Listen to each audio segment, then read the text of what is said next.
Dalam perjanjian perdagangan timbal balik antara Indonesia dan Amerika Serikat, ada klausul terkait dengan perdagangan digital yang isinya membolehkan transfer data lintas negara dari Indonesia ke Amerika Serikat. Apa implikasi atau dampak dari kesepakatan transfer data tersebut dan bagaimana dengan jaminan keamanan juga perlindungan data-data yang ditransfer ke Amerika? Kita ulas masalah ini bersama dengan founder Freedom Institute yang juga staf sus Menko Perekonomian Rizal Malarangeng. Pak Rizal, selamat malam. Selamat malam, selamat berbuka puasa, Mbak. Ya, terima kasih Pak Rizal. Kemudian juga di sini ada Chairman Lembaga Riset Keamanan Siber Cisrek, ada Pratama Persada. Mas Pratama, Pak Pratama, selamat malam. Selamat malam, Mbak Audrey, Pak Rizal. Oke. Selamat malam, Mas.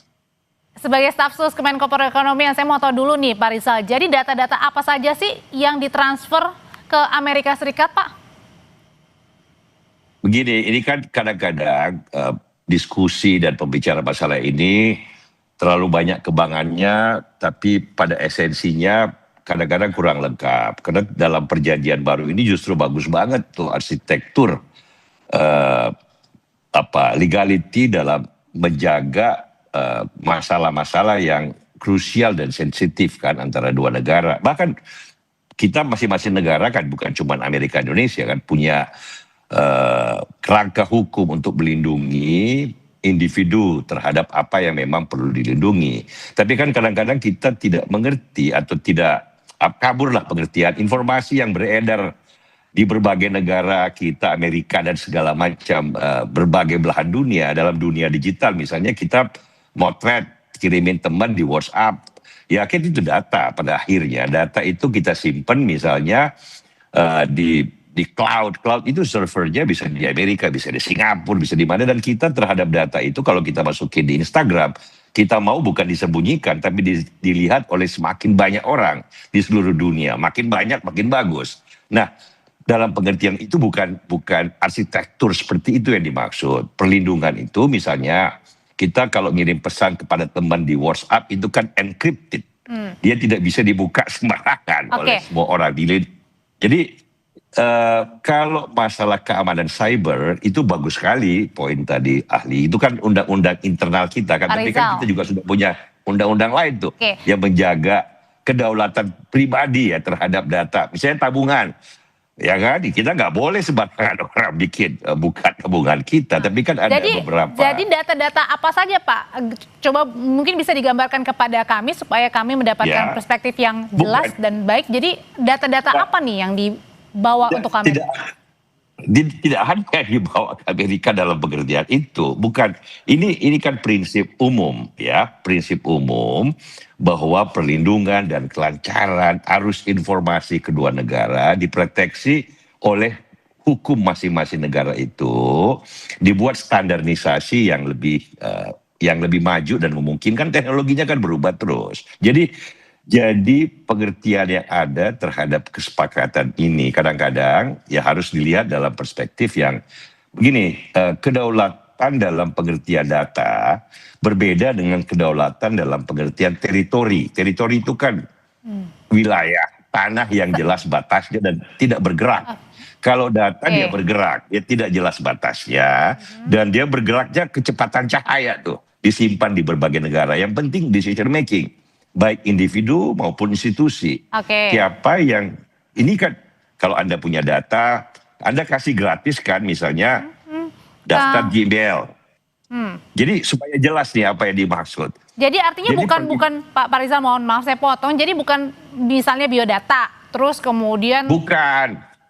Jadi kalau misalnya Anda pakai kredit card ya, di bank, bisa di bank Indonesia, bisa di bank asing kan. Data itu setiap bank yang memiliki yang tempat Anda minta kredit card itu kan punya data Anda yang dia pakai untuk iklan, profiling, itu kan Anda tidak keberatan dengan itu. Dan kan? Itu dibawa ke Amerika? Nggak perlu dibawa ke Amerika, itu bukan data yang dibawa ke Amerika, itu data yang sudah tersimpan di server bank masing-masing. Baik. Servernya bisa di Singapura, bisa di Malaysia, bisa di Indonesia. Nah, tetapi siapa yang berhak membuka data server itu yang harus diproteksi oleh hukum. Nah, itu Oke. yang penting, bukan tempat dan lokasi informasi tersimpan. Karena itu kan siapa yang tahu cloud itu simpan di mana datanya, bisa di Finlandia, bisa di Amerika, bisa di Makassar. Itu kan Oke, saya mau ke teknologi. teknologi. Oke, saya mau tanya ke Pak Mas Pratama kalau gitu. Mas Pratama, saya masih kurang paham begitu ya. Sebenarnya apa-apa saja. Tapi kalau dari pemahaman Mas Pratama sendiri, apa sih data-data yang ditransfer di Amerika dan cukup seriuskah kalau data-data kita ini dibawa ke Amerika? Kita udah baca tuh agreement between the United States of America and Republic of Indonesia on reciprocal trade ya. Di artikel 3.2b gitu, facilitation of digital trades gitu, itu apa namanya disepakati tuh bahwa nanti akan ada pemerintah kita harus memastikan data transfer gitu, transfer data dari Indonesia. Ya. Yang dimaksud di sini data pribadi sebenarnya ya gitu. Secara elektronik lintas batas itu harus trusted untuk kepentingan bisnis. Tadi Pak Rizal sudah menyampaikan sebenarnya ada bagusnya juga gitu. Kenapa? Karena memang di sini dibutuhkan kepastian hukum gitu. Nah, di Indonesia saya tidak setuju dengan yang pertama tadi dibilang kita kurang apa namanya dasar hukum ya. Kita udah banyak nih, kita punya undang-undang nomor 7 tahun 2022 tentang pelindungan data pribadi. Itu yang sebenarnya kalau misalkan kita mau agar pertukaran informasi antara Amerika dengan Indonesia ini bisa berjalan dengan aman, ini harus dilaksanakan dengan baik. Nah, jadi ada masalah adalah undang-undang ini sejak tahun 2022 disahkan 17 Oktober itu sampai harusnya 17 Oktober 2024 diimplementasikan, sampai sekarang belum diimplementasikan. Kenapa?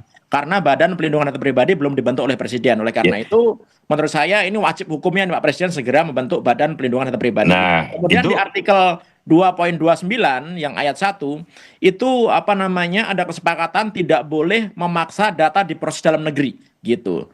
Selama otoritas Indonesia memiliki akses regulatory gitu. Artinya kalau misalkan kita nih apa namanya nanti punya Badan Pelindungan Data Pribadi gitu, kita diminta tidak boleh memaksa data-data pribadi masyarakat kita gitu harus disimpan di dalam negeri. Misalkan perusahaan Amerika nih, misalkan Amazon atau misalkan Google atau Apple gitu. Kalau di Cina kan misalkan mereka wajib untuk naruh servernya di Cina gitu. Nah, kalau kita itu nggak boleh tuh memaksa mereka harus menaruh servernya di Indonesia gitu. Tetapi bagusnya adalah harus ada reciprocal security, keamanan yang setara gitu. Tujuannya untuk apa sih Mas Pratama? Ya, jadi gini Mbak, selama ini kan ketika kita menggunakan sistem yang ada dari Amerika, perusahaan Amerika gitu ya, itu kan kita juga memasukkan data pribadi. Contohnya misalnya kita menggunakan Amazon, banyak perusahaan-perusahaan Indonesia gitu yang membuat aplikasi, misalkan marketplace atau apa, itu menggunakan perusahaan-perusahaan Amerika, ya kan? Nah, di beberapa negara, contohnya di Eropa, mereka punya General Data Protection Regulation, yang ketika misalkan Amerika nih macam-macam nih memanfaatkan data masyarakat Eropa untuk iklan misalkan, orang Eropa bisa nuntut tuh gitu karena mereka punya undang-undang ya kan. Nah, yang jadi masalah di Amerika itu perlindungan data pribadi itu nggak menjadi concern. Mereka nggak punya undang-undang perlindungan data pribadi gitu. Harusnya memang kita harus hati-hati gitu. Kenapa? Karena mereka tidak juga peduli terhadap keamanan pribadi masyarakatnya. Kenapa? Mereka itu punya undang-undang namanya VISA, Foreign Intelligence Surveillance Act, dan dia punya undang-undang namanya CLOUDS gitu, Clarifying Lawful Overseas Use of Data Act gitu, yang artinya sebenarnya pemerintah Amerika itu boleh gitu mengakses semua sistem perusahaan Amerika dimanapun di seluruh dunia ini gitu. Tapi Mas Pratama, ini menjadi warning buat kita juga nggak ketika tadi data-data kita bisa ditransfer ke Amerika, dan kemudian untuk apa ini membajanya untuk apa? Iya, gini karena kita menggunakan aplikasi dari sana. Contohnya sekarang misalkan imigrasi nih gitu. Kan kemarin imigrasi pakai pusat data nasional sementara. Tapi ternyata pusat data nasional sementara kan diretas nih, hancur nih gitu. Akhirnya imigrasi pakai Amazon. Amazon itu kan apa namanya perusahaan Amerika. Kemudian kita naruh data-data paspor kita nih di mereka gitu. Nah, boleh. Nah itu apa namanya kalau kita punya regulasi yang benar, sebenarnya apa namanya perlu ada pembicaraan sebenarnya data-data mana gitu yang boleh ditaruh di luar negeri di Amerika, data-data mana yang nanti boleh harus ada di Indonesia. Kita langsung minta Pak Rizal untuk menjawab ya Pak. Tuh data-data mana Pak yang boleh dan tidak boleh Pak? Semua data kecuali yang sangat bersifat pribadi, tabungan kita, data BI, data kepolisian, itu yang tidak boleh. Data-data yang berhubungan dengan national security. Kalau ke data pribadi begini loh. Kalau Anda pakai WhatsApp, itu kan WhatsApp itu perusahaan Amerika. Kalau Anda beli buku lewat Amazon, itu kan perusahaan Amerika. Dengan sendirinya Anda sukarela memencet tombol-tombol, mengirimkan data Anda ke sistemnya Amazon, Ya. ke sistemnya Facebook atau Google atau Karena kan itu menjadi kewajiban ya sebelum kita buka begitu kan, atau ya. Nah, kan yang penting ada proteksi kan. Buat Anda kan nggak penting di mana Amazon. Anda nggak mungkin tahu juga teknologi kan. Anda nggak mungkin tahu juga di mana bits of information itu disimpan dalam servernya Amazon. Tetapi Anda mau supaya data Anda dilindungi oleh hukum masing-masing negara. Dalam hal ini Indonesia. Kalau hukumnya kurang, kita buat hukumnya. Di Amerika juga ada perlindungan individu yang luar biasa, jauh lebih dari kita. Bagaimana individu dilindungi dari kesewenang-wenangan baik individu lainnya maupun institusi di luar individu. Jadi itu yang dilakukan oleh perjanjian ini, sinkronisasi perlindungan dan security bersama supaya hak-hak orang tidak dilanggar. Kira-kira itulah tujuannya. Ya, tapi sebenarnya tujuan yang lebih konkretnya sendiri seperti apa, Pak Rizal? Kan kita tahu sendiri ya bahwa data-data kita aja banyak yang bocor, Pak Rizal. Terus kemudian sekarang data ini mau dibawa ke sana.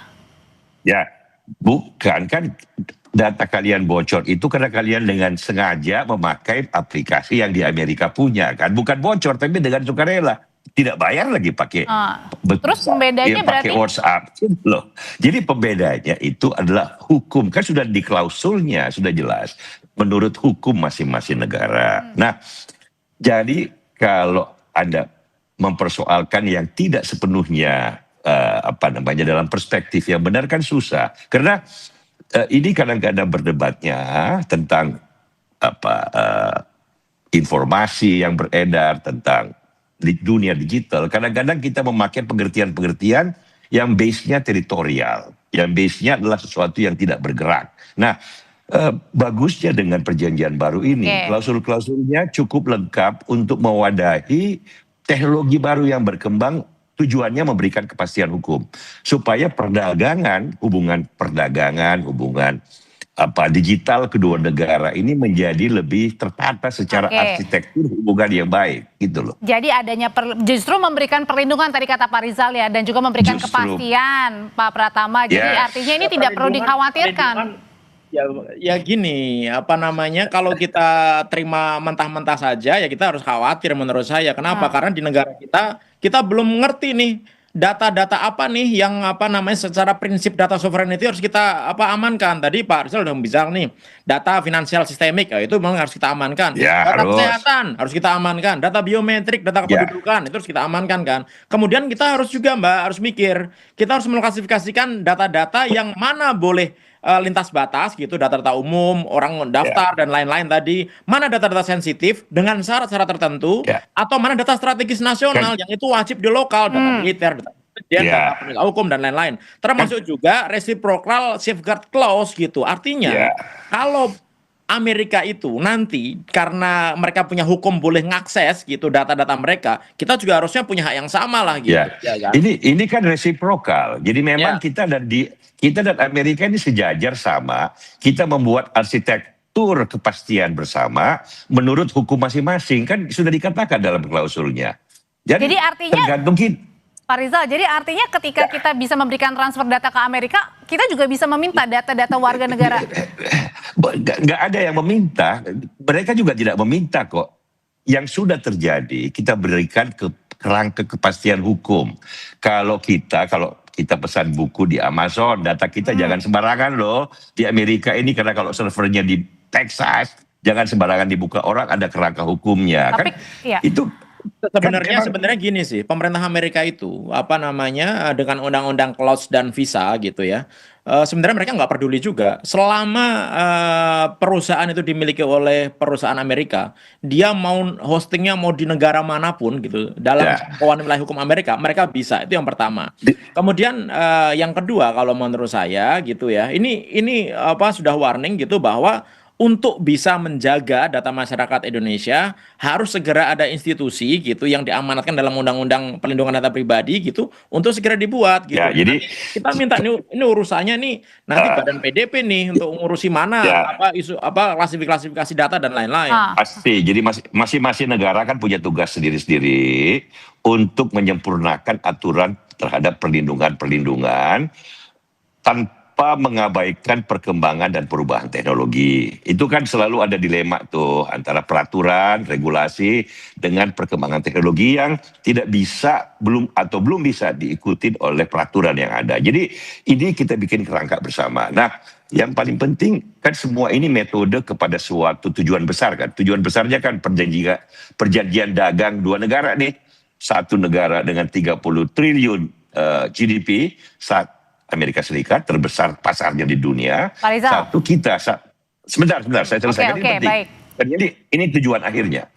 Demi kesejahteraan rakyat kita yang masih harus mengejar kemajuan 1,5 triliun GDP dengan 30 triliun, maka kepentingan kita membuka seluas-luasnya pasar bagi kedua negara. Sekarang kan surplus perdagangan kita surplus loh, 19 miliar dolar. Nah, kita ingin supaya dalam dunia perdagangan yang lain, dalam dunia digital, dalam dunia informasi, struktur yang produktif yang menguntungkan kedua negara sambil memberi kepastian hukum, itu terjadi. Nah, inilah tujuannya dari perjanjian ini dalam aspek yang digital yang dibicarakan hari ini. Pak Rizal, oke, berarti artinya bisa disebut juga data-data kita ini menjadi alat komoditas diperdagangkan begitu. Kemudian makanya terjadi perjanjian.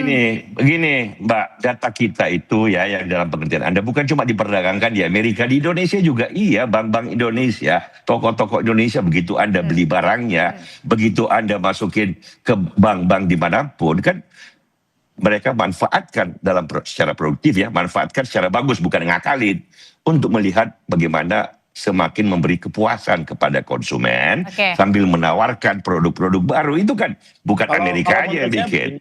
Kalau menurut saya begini, data pribadi itu termasuk hak asasi manusia. Artinya apa? Itu perlu dilindungi. Pemerintah perlu melindungi begitu ya kan. Dan ini sudah dilakukan di banyak negara. Nah, yang jadi masalah adalah Amerika ini memang kadang-kadang suka nakal. Contohnya misalkan tahun 2016, bagaimana ada 1 juta data Facebooknya orang Indonesia dimanfaatkan oleh Cambridge Analytica gitu ya.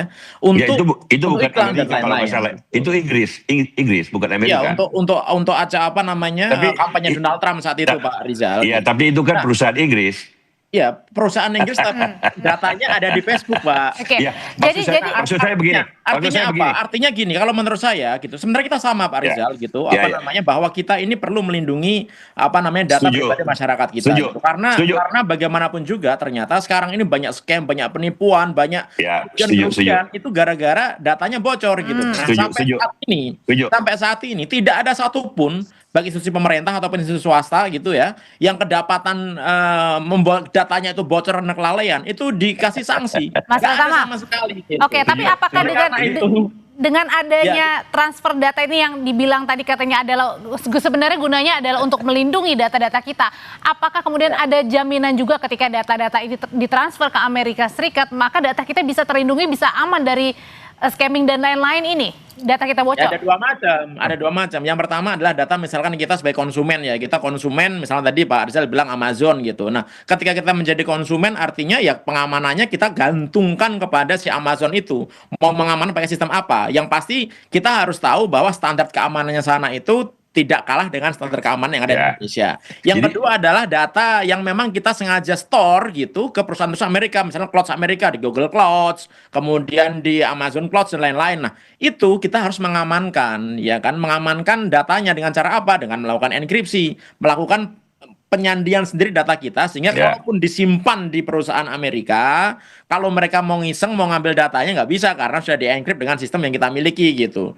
Jadi memang ada beberapa hal yang bisa kita lakukan, Mbak, gitu. Saya setuju dengan Pak Pratama, poinnya bagus sekali. Yang penting catatannya adalah bahwa kalau memang kecurangan, kan kecurangan itu dilakukan bukan hanya orang di Amerika, di Indonesia juga, di Malaysia juga, di Singapura juga, itu umum lah. Kita tahu bahwa kita harus memproteksi dari kecurangan. Nah, poin yang paling penting adalah Pak Pratama bagus sekali berkata bahwa look, kalau Anda pakai Amazon dan Anda suka rela mengirimkan data Anda ke Amazon. Kalau Anda pakai WhatsApp gratis lagi, sukarela Anda. Makanya di WhatsApp itu kan Anda lihat bagian paling atas encrypted, ya. Artinya kodenya itu hanya bisa dibuka atas seizin Facebook atau perusahaan yang memiliki WhatsApp, apa namanya, suatu perusahaan yang tidak jelas lagi apakah itu siapa yang punya, karena dia perusahaan Pak publik. Rizal, Memang ada. tapi terakhir kalau gitu gimana? Gitu.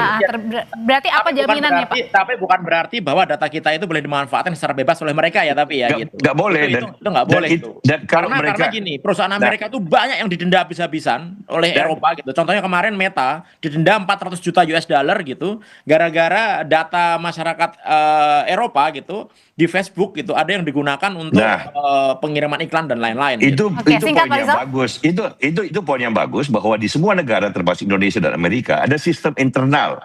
Jika terjadi penyalahgunaan oleh perusahaan, maka sistem internal itu terbuktikan bisa mendenda, bisa menghukum, dan pada akhirnya konsumen nggak percaya, bisa nggak pakai WhatsApp orang kalau mereka bisa buka kapan aja gitu loh. Jadi ini selalu ada perimbangannya gitu.